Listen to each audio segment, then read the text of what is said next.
Hi, greetings.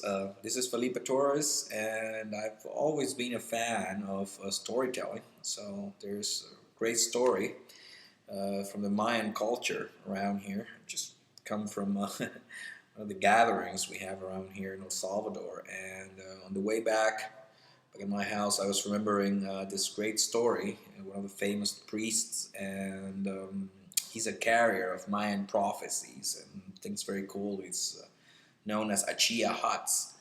So he told me a great story once, and I felt like sharing it with you. It's actually a very famous story. If you look at the middle of the flag, of the Mexican flag, there's a serpent appeared to be eating.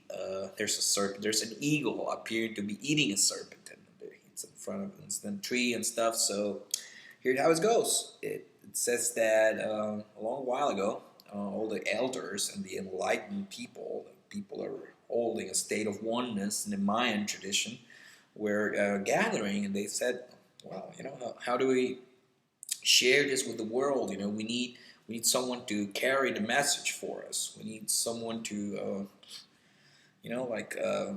share what we have and take it to all the civilizations of America."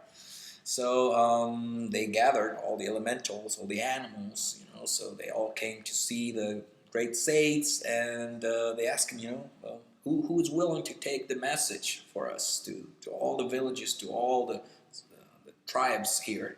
And so the little flea, just jumped out and said, "I'll do it. I'll take it anywhere. I'll be jumping very little steps, but I'll go across oceans. I'll go to the highest mountain. I'll go wherever it takes. I'll do it." So everybody was like impressed, how the flea, a little animal, could be so bold, and do that.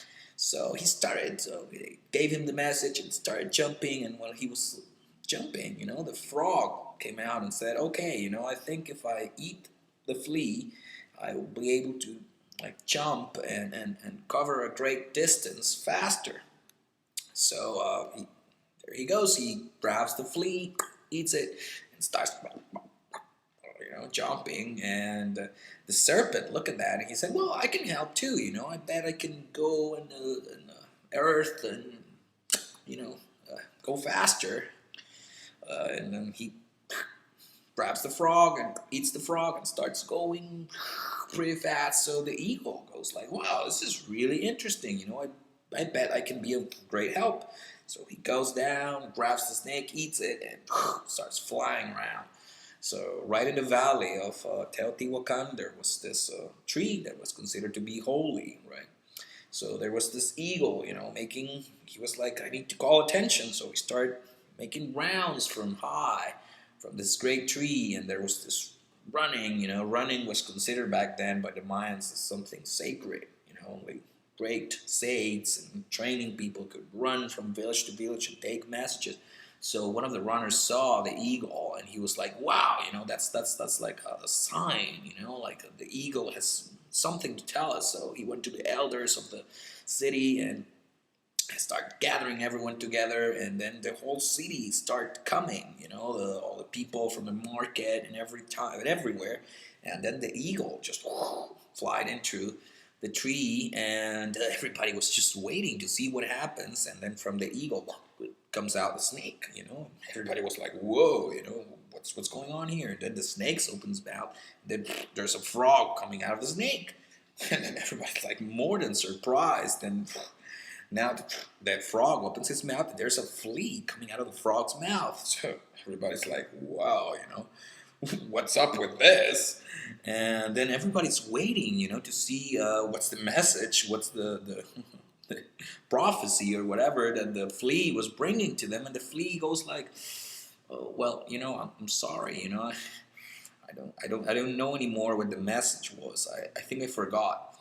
But the important thing I'm here to tell you is that it doesn't matter if you're really small. If you put the right intention and a great effort into something, the whole universe and nature, it's gonna see its way so you can get your message across. And it's kind of quite a beautiful story, I guess, because it tells how no matter where you are in the world, I'm in El Salvador, tiny country, and I'm like the flea, taking a message that we are already one with everything, and that we have access to a great state of consciousness without having to put a lot of effort. And that's some of the things I would like to share with you. And thanks for listening. Have a great time. Blessings and success.